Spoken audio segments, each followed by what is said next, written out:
Evangelho segundo escreveu Mateus, capítulo 9, versículo 36, 37 e 38. Jesus viu uma multidão, ou melhor, vendo as multidões, ele teve uma grande compaixão. É interessante, né? Jesus, ele olhou as pessoas e ele percebeu que as pessoas, elas andavam como aquela ovelha que não tem um pastor por elas, né? Interessante essa comparação que o texto dá.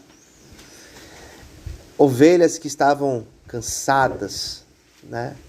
Ovelhas que estavam desgarradas. O que é uma ovelha desgarrada, né? Estava ali com um grupo e ela desgarrou do grupo e se perdeu, né? Então essa imagem é uma imagem muito emblemática, né? Jesus olhou para aquele povo, era um povo perdido, né? Um povo que estava cansado, né? Desgarrado, estava com um grupo e saiu do meio do grupo e ficou andando sozinho. E é muito triste quando a gente encontra pessoas assim na vida, né? Um dia nós já estivemos assim também, cansados, né? Cansados da vida, cansados do que nós estamos vivendo, né?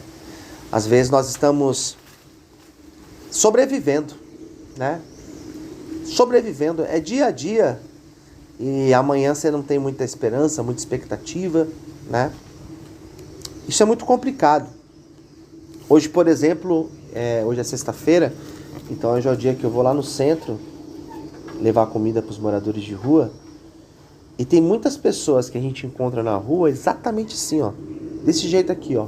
Cansada. Desgarrado da família. Desgarrado da sociedade. Né? E você encontra de tudo na rua. Você encontra engenheiros. Eu já encontrei engenheiros nas ruas. Semana passada eu conversei com uma senhora, cozinheira profissional, né? Nas ruas. Então a gente encontra de tudo. E muitas pessoas cansadas. Por quê? Porque tentaram. Por que estão cansadas? Porque desiludiram da vida. Às vezes é um relacionamento, né? Às vezes perde o emprego e não consegue pagar o aluguel e vai parar na rua. Tem vários casos desses. Com a pandemia, o número de gente na rua aumentou muito. Por quê? Muita gente perdeu o emprego. Sim. E às vezes não tem o pai, não tem a mãe, não tem o irmão, não tem um amigo para chegar e dar o dinheiro, emprestar, né? Às vezes o que trabalha, às vezes a profissão da pessoa é uma profissão que parou na pandemia, né? Parou. Não teve o que fazer, né? E a gente sempre ouviu as pessoas dizendo, você tem que se reinventar. Mas tem coisas que não tem como você se reinventar. Tem coisas que realmente é muito difícil. Então Jesus, quando ele viu aquelas multidões, que tanta gente, ele teve compaixão. E isso aqui, gente, é algo que fala muito comigo. Saber que Jesus é Deus, porque ele é Deus, e ele sente compaixão.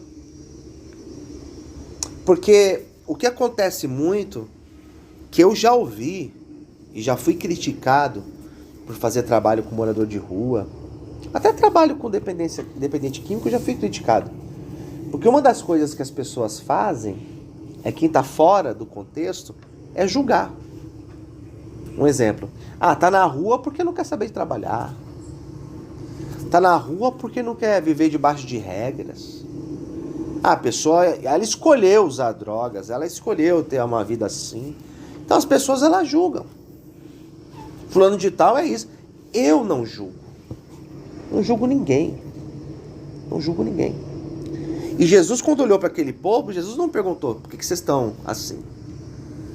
Jesus não vai chegar aqui e vai enquadrar vocês, perguntando, por que você está aqui? Ou chegando para mim, me enquadrando, por que você está assim? Jesus, quando ele olha, ele não olha com um olhar de julgamento, mas ele olha com um olhar de compaixão. Aleluia. E o que é olhar de compaixão? Sabe o que é olhar de compaixão? É eu me colocar no seu lugar. Eu me pôr no seu lugar. E se eu estivesse sentado aqui no teu lugar e tivesse o pastor aqui ministrando, como eu gostaria que esse pastor me tratasse? Né? Você tem os seus clientes lá. Você senta, ou melhor, o seu cliente senta para ser atendido. É você se pôr no lugar dele. Como eu gostaria de ser atendido? Né? Como que eu gostaria que a pessoa que vai me prestar um serviço me atendesse? Como que eu gostaria de ser tratado num lugar como esse? É você se pôr no lugar do outro. E compaixão é isso. Eu não chego lá na rua hoje, pego uma marmita, toma aí, come aí. Não. E se eu estivesse lá no lugar dele? Como eu gostaria que alguém chegasse para mim e me entregasse uma refeição? Me humilhando? Não. Então Jesus, ele não humilhou ninguém. Ele olhou para aquele povo e não é que ele sentiu pena. Aqui não está escrito pena. Aqui está escrito compaixão. Ele se compadeceu. Ele teve paixão por aqueles. Ele amou aquelas pessoas. Ele sentiu a empatia, que é um sentimento que eu falo nesse livro. Quando vocês leem esse livro, vocês vão ver que eu vou falar sobre empatia. Ele se colocar no lugar daquelas pessoas.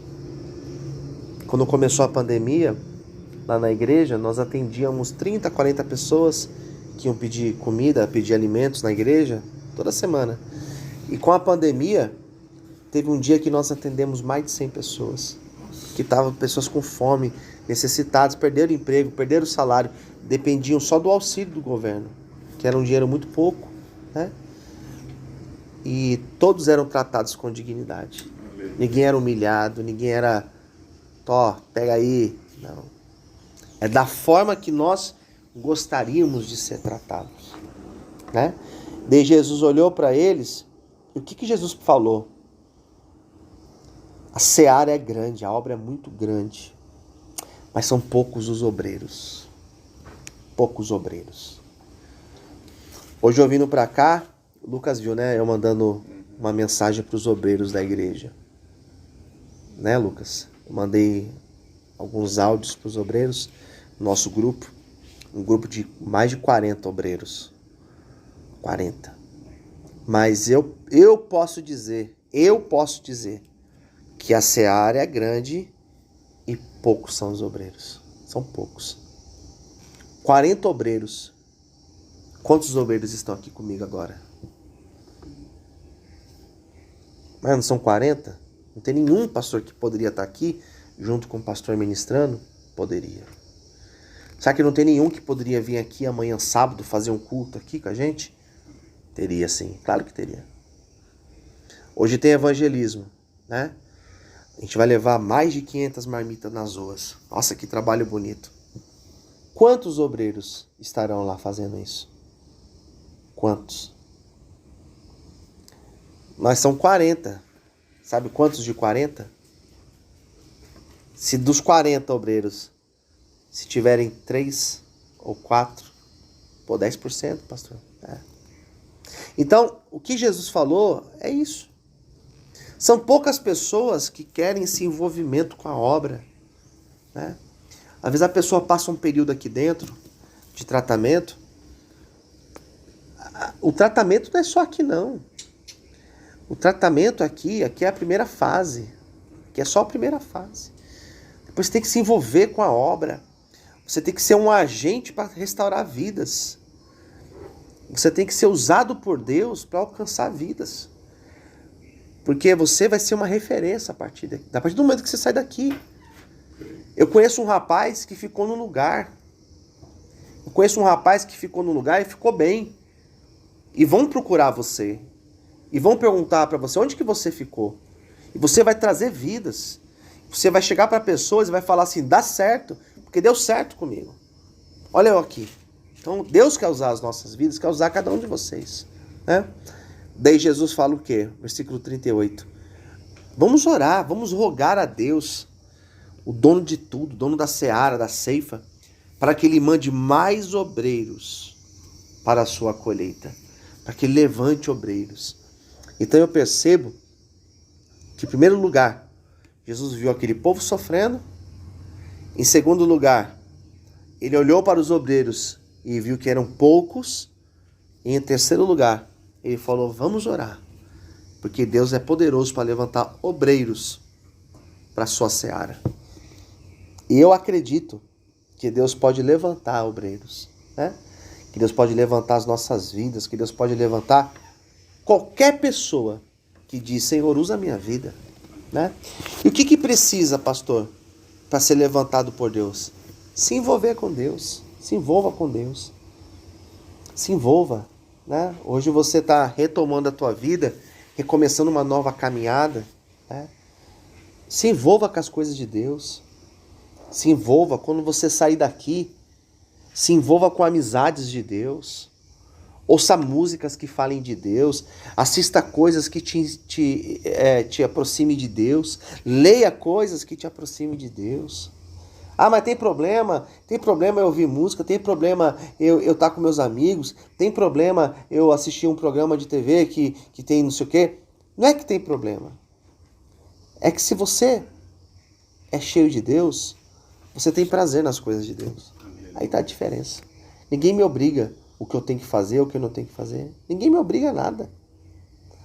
Mas eu tenho um desejo de buscar Deus. Quando você tem um desejo de buscar Deus, você quer buscar aquilo que te aproxima de Deus. Aqui tem algumas regras, né?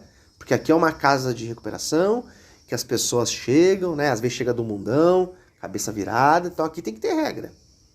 Mas quando você sai na tua casa, você sai daqui para ir para tua casa, não vai ter um manual lá para você, ó. A partir de agora, você acorda a tal hora, você dorme a tal hora, não pode ouvir essa música, não pode trazer cigarro, não pode... Não. Lá você que vai colocar as regras, né? E Deus, Ele quer que a gente fique firme na presença dEle. Em nome de Jesus. Amém, queridos? Amém. Essa é a palavra dessa manhã. Espero em Deus que o Senhor tenha falado em cada coração aqui. Em nome de Jesus. Amém? Vamos aplaudir o Senhor bem forte. Glória a Deus.